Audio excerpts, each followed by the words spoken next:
আবারও তোমাদেরকে edutubvideo.com এর পক্ষ থেকে স্বাগতম জানাচ্ছি। সাথে আছে আমি পার্থ। তো গত পর্বে আমরা অন্বয় ফাংশনের লেখচিত্র নিয়ে আলোচনা করেছিলাম। তো এখন আমরা যেগুলো করব অনুশীলনী ম্যাথ প্লাস আমরা প্রত্যেকটা টাইপের ম্যাথ কমপক্ষে একটা করে দেওয়ার চেষ্টা করব। তো তোমরা যদি আগের ভিডিওগুলো না দেখে থাকো তো অবশ্যই তোমরা আগের ভিডিওগুলো দেখে নিবে, কারণ এই ভিডিওতে আমরা গত পর্বে শুধু আমরা থিওরি নিয়ে আলোচনা করেছি এবং কিছু ম্যাথ দেখিয়েছি। তো এই পর্বে আমরা কোনো থিওরি আলোচনা করব না, সেগুলো শুধু ব্যবহার করব। তো সেজন্য তোমাদের অবশ্যই সেই পর্বগুলো দেখে আসতে হবে। তো আমাদের শুরুতে একটা ম্যাথ হচ্ছে, আমাদের এস একটা অন্বয় দেওয়া আছে। তো দেখাতে হবে যে মানে এস অন্বয়ের ডোমেইন রেঞ্জ এবং বিপরীত অন্বয় বের করতে হবে, অর্থাৎ এস এর ডোমেইন। তো আমরা জানি ডোমেইনটা কি, আমাদের প্রথম উপাদানের যে সেটগুলো সেটাও কিন্তু আমাদের ডোমেইন। তার মানে আমাদের শুরুতে আসবে ডোমেইন সেটে হাফ 1, তারপরে আবার আছে 1, কিন্তু 1 আমরা নিব না, কারণ আমরা সেটের ক্ষেত্রে একই এলিমেন্ট দুইবার নিই না। তারপর আসবে আমাদের 5/2, তারপর আবার আছে 5/2, সেটা আমাদের নেওয়া দরকার নাই। তার মানে এটাই হচ্ছে আমাদের এস এর ডোমেইন। তারপরে এস এর রেঞ্জ। তো রেঞ্জ বের করার জন্য আমরা কি করব, রেঞ্জ বের করার জন্য আমরা দ্বিতীয় উপাদানগুলোর যে সেট আছে সেটা নিব।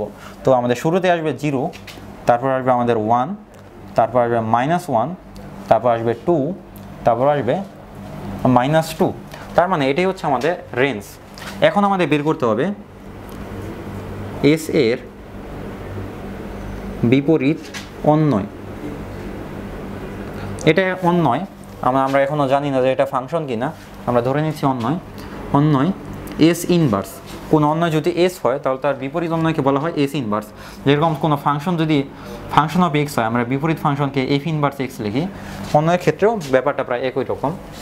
তো আমরা বলতে পারি, তো এস ইনভার্সের ক্ষেত্রে যেটা হবে, প্রত্যেকটা ক্রমজ উল্টে যাবে। নর্মালি যদি একটা ফাংশন এরকম হয় যে 1 থেকে 2-তে যায়, 2-তে ম্যাপ করে, তো এটা যদি হয় এফ, তাহলে এফ ইনভার্সে কী হবে, সে 2 থেকে 1-এ ম্যাপ করবে, অর্থাৎ 2 হবে ইনপুট, 1 হবে আউটপুট। তো তার মানে আমাদের অন্যটা যেটা হবে, আমাদের ক্রমজটুকু উল্টে যাবে, অর্থাৎ 0-র জন্য আমি পাবো 1, 1-এর জন্য আমি পাবো 1, -1-এর জন্য আমি পাবো 1, 5/2-এর জন্য আমি পাবো 5/2, -2-এর জন্য আমি পাবো 5/2। এটা ছিল আমাদের এস ইনভার্স। তো এখন আমাদের বলছে এস এবং এস ইনভার্স ফাংশন কিনা সেটা দেখাও। তো আমরা এস এবং এস ইনভার্স পেয়ে গেলাম। তো আমরা ডোমেইনটা মুছে দিচ্ছি। তো আমরা এস ইনভার্সটা একটু উপরে লিখি। এস ইনভার্স সমান 0, হাফ, 1, 1, -1, 1, 2, 5/2, -2, 5/2। তো এখন এস ফাংশন নয়, কেননা একই প্রথম উপাদান 1 এর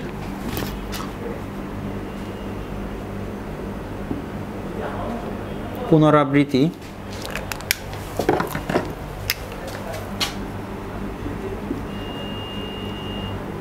রয়েছে। তোমরা দেখো, আমি 1-এর জন্য একবার পাচ্ছি 1, আবার 1-এর জন্যই একবার পাচ্ছি -1। তার মানে একটা জিনিস থেকে তোমরা ফাংশনে পড়েছো, একটা জিনিস থেকে যদি দুই জায়গায় ম্যাপ হয়, তার মানে সেটা আমাদের ফাংশন হবে না। তার মানে আমাদের এস ফাংশন নয়। এখন আসি এস ইনভার্সে। এস ইনভার্স ফাংশন, কেননা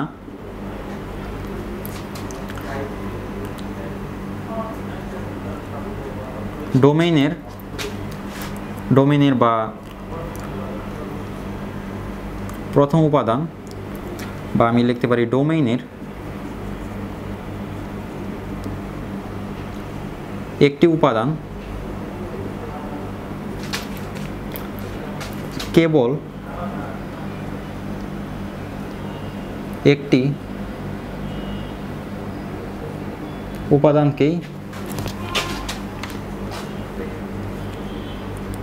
ম্যাপ করে। তার মানে ডোমেইনের একটা উপাদান 0 হাফকে, 1 1কে, -1 1কে, -1 কিন্তু আর কারকে ম্যাপ করছে না, 2 5/2কে, -2 5/2কে দুইজন একজনকে ম্যাপ করতেছে, কিন্তু একজন কিন্তু দুইজনকে ম্যাপ করতেছেন। এটা আমাদের ফাংশন, কিন্তু এটা আমাদের এক ফাংশন না, কিন্তু আমাদের ফাংশন। তার মানে এস ইনভার্স ফাংশন, কেননা ডোমেইনের একটা উপাদান কেবলমাত্র একটা উপাদানকেই ম্যাপ করে, দুইটা উপাদানকে ম্যাপ করে না। কিন্তু এস এর মতে ডোমেইনের একটা উপাদান 1, সেটা কিন্তু দুইজনকে ম্যাপ করতেছিল। তো তার মানে আমাদের এস হচ্ছে ফাংশন নয়, এস ইনভার্স হচ্ছে ফাংশন। তো এটা আমরা বের করে ফেললাম। তো এরপরে আমাদের বলছে ফাংশনগুলো এক কিনা। এখন আমরা দেখতেছি এস কিন্তু ফাংশন নয়, তার মানে ফাংশনে যেহেতু নয়, তার মানে এক ফাংশন হওয়ার কোনো প্রশ্নই আসে না। তো আমরা এখন চেক করব এস ইনভার্স এক ফাংশন কিনা। তো তোমরা দেখো এস ইনভার্স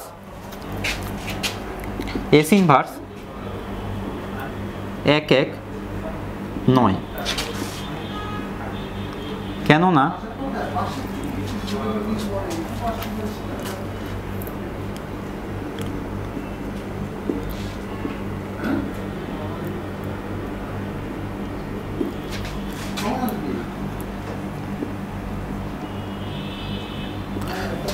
-2 5/2 ক্রমজুড়ে 2 ও -2 উভয়ই 5/2কে ম্যাপ করে, উভয়ই 5/2কে ম্যাপ করে। তার মানে আমি 2 এর জন্যও পাই আমি 5/2, -2 এর জন্যও পাই 5/2। তার মানে যেহেতু দুইজন একজনকে ম্যাপ করতেছে, সুতরাং এস ইনভার্স এক ফাংশন নয়। তার মানে আমাদের এস ইনভার্স এক ফাংশন নয়। তো এটাই ছিল আমাদের ম্যাথ।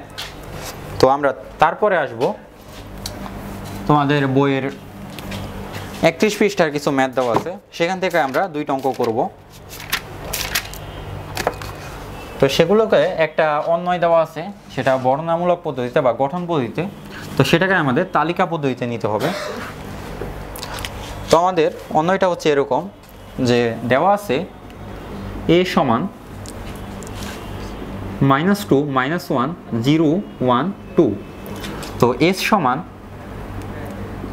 xy, যেন উপাদানগুলো ক্রমজোড়, xy যেন x সদস্য a, মানে xটা আসবে আমাদের a থেকে, y সদস্য a, yটাও আসবে a থেকে, এবং বলা আছে x - y সমান 1। তো এখন আমরা x - y সমান 1। তো এখন এটার সলিউশন আমরা শুরু করি। এখন x - y সমান 1 বা x সমান 1 + y। এখন আমরা y এর মানের জন্য x এর মান নির্ণয় করি। তো আমরা এখানে y এর মান বসালে x এর মান পাবো। তার মানে আমাদের এটা যদি হয় x, এটা যদি হয় y, তো আমরা y এর মান যদি আমরা -2 বসাই, কারণ y এর মান আসবে a থেকে, -2 -1 0 1 2। y এর মান যদি -2 বসে আমরা পাবো 1 + -2, তার মানে হচ্ছে -1। y এর মান যদি বসাই -1, আমি x এর মান পাবো 0। y এর মান যদি 0 বসে আমি x এর মান পাবো 1। y এর মান 1 বসালে x এর মান পাবো 2। y এর মান 2 বসালে x এর মান পাবো 3। তো এখন আমাদের কথা হচ্ছে আমাদের ক্রমজোড়গুলো হবে এমন x সদস্য y, x সদস্য a এবং y সদস্য a। তো এই সবগুলো y কিন্তু আমাদের a থেকে আসছে, কিন্তু সবগুলো x কিন্তু এর মধ্যে নাই। তো তোমরা খেয়াল করে দেখো এই জিনিসটা কিন্তু আমাদের 3, কিন্তু 3 নট এলিমেন্ট a, 3 কিন্তু আমাদের এর মধ্যে নাই। সুতরাং এই যে ক্রমজোড়টা 3 2 নট এলিমেন্ট s, তার মানে এটা s এর মধ্যে থাকবে না। সুতরাং আমি বলতে পারি s সমান -1 -2 0 -1 1 0, x এর মানগুলো আগে আসবে, y এর মান পরে যাবে, 2 1। এই হচ্ছে আমাদের সেট। তো এটার ডোমেন এবং রেঞ্জ বের করতে বলা হয়েছে। তো এটা ডোমেন এবং রেঞ্জ তোমরা নিজেরা বের করে নিবা। তো আমার ডোমেন কী হবে -1 0 1 2, রেঞ্জ কী হবে -2 -1 0 1, অর্থাৎ প্রথম উপাদানের সেট হচ্ছে আমার ডোমেন, দ্বিতীয় উপাদানের সেট হচ্ছে রেঞ্জ। তো তোমরা এটাও পরীক্ষা করতে পারো আমাদের এস ইনভার্স ফাংশন হবে কিনা, পরীক্ষায় আসতে পারে। তো তোমরা সেটাকে ইনভার্সটা বের করে দেখবা সেটা ফাংশন কিনা, এবং একই সাথে তোমরা চেক করতে পারো ফাংশনটা এক কিনা। তো আমরা আরেকটা ম্যাথ দেখি, সেটা হতে পারে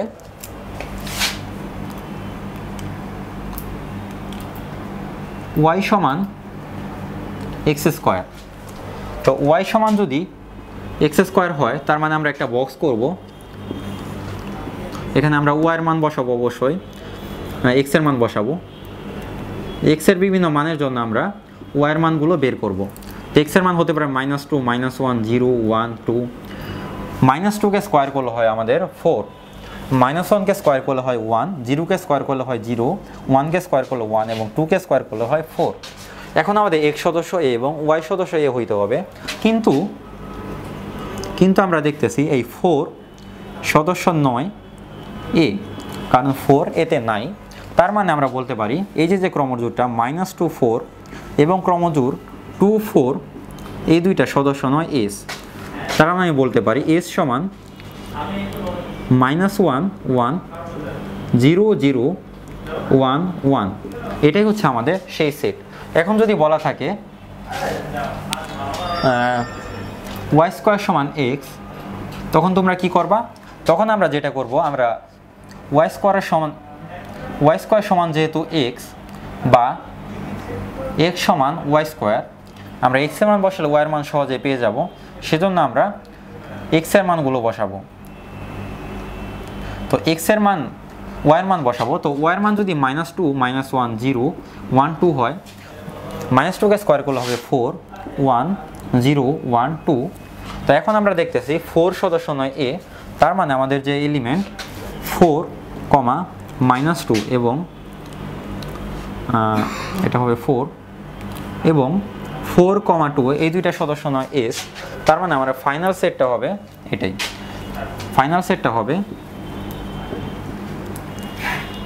1 -1 0 0 1 1। তো এটাই হবে আমাদের s। তো এইভাবে আমি আমাদের সবগুলো অঙ্ক সলভ করতে পারি। এগুলো তোমরা বাকি দুইটা তোমরা করে নিবে। তো এখন আমি ফাংশনের ডোমেন এবং রেঞ্জ নির্ণয়ের দু একটা উদাহরণ দেখাবো তোমাদের বইয়ের। তো আমাদের দেওয়া আছে, এটা হচ্ছে তোমাদের 39 পৃষ্ঠার 8 number math, function of x সমান √1 - x। তো এখানে বলা হয়েছে ফাংশন অফ 5 নির্ণয় করো। তো ফাংশন অফ 5 কি হবে? ফাংশন অফ 5 হবে 1 - 5 - 4,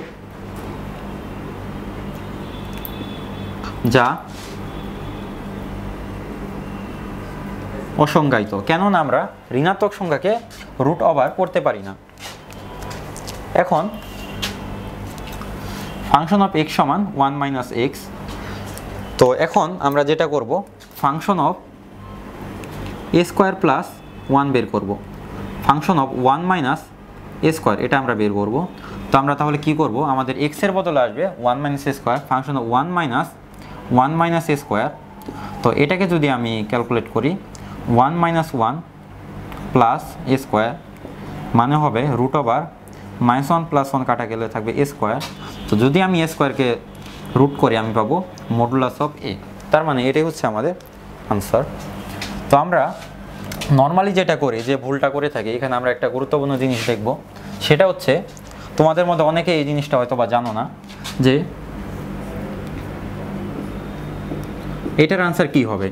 এটার একটা আনসার হতে পারে এরকম, যে আমরা স্কোয়ার রুট কাটা দিব, অর্থাৎ -2, অথবা আরেকটা আনসার আসতে পারে √4 মানে 2, 4কে রুট করলে পাওয়া যায় 2, অথবা অনেকে বলতে পারে √4 মানে হচ্ছে +-2।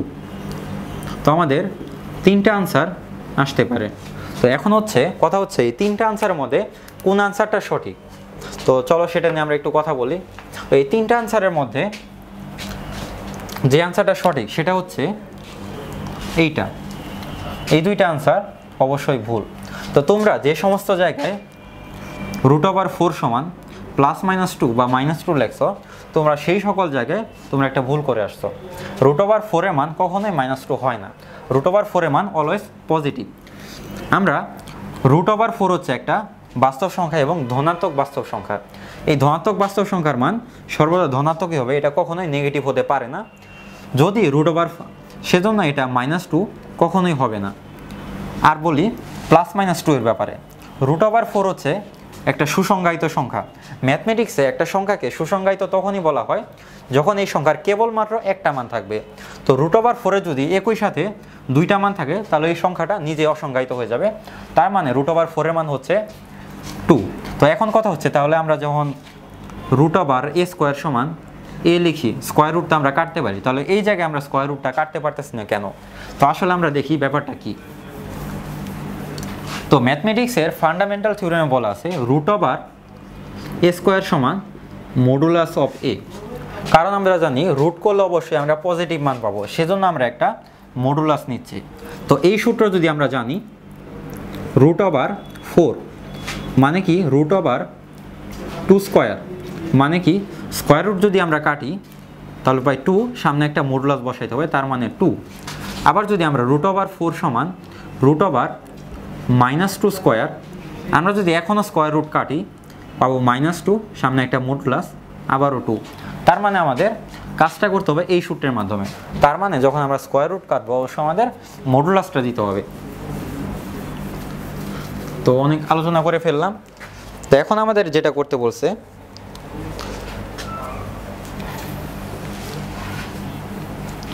এই ফাংশন অফ এক্স এর ডোমেইন বের করার জন্য, ডোমেইন এবং রেঞ্জ বের করার জন্য। তো সকল x সদস্য r এর জন্য ফাংশন অফ এক্স এর বাস্তব মান বিদ্যমান থাকবে যদি 1 - x আমাদের যে ভিতরে যে মানটা আছে সেটা > 0 হয়, বা 1 > x, বা x <= 1। সুতরাং ডোম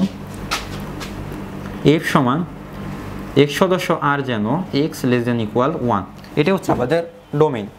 তো এখন আমরা রেঞ্জ বের করার চেষ্টা করি। তো রেঞ্জ বের করার জন্য আমাদের যেটা করতে হবে, আমাদের এটাকে y ধরতে হবে। y সমান √1 - x, বা y² সমান 1 - x, বা x সমান 1 - y²। এখন সকল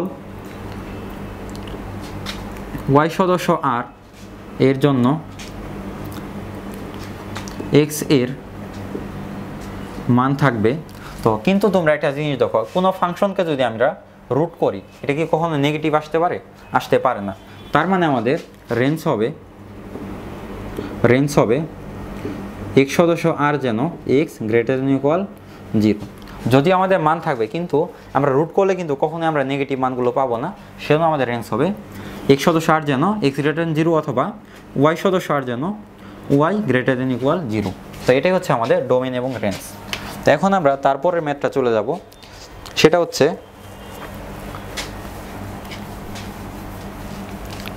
তো আমরা পরবর্তী ম্যাথটা আমরা পরবর্তী ভিডিওতে করব। তো আমাদের আজকের ভিডিও হচ্ছে এই পর্যন্তই। পরবর্তী ভিডিওতে আমরা আরও কয়েকটা ম্যাথ নিয়ে আলোচনা করব। তো সেই সাথে আমাদের সাথেই থাকো। ধন্যবাদ।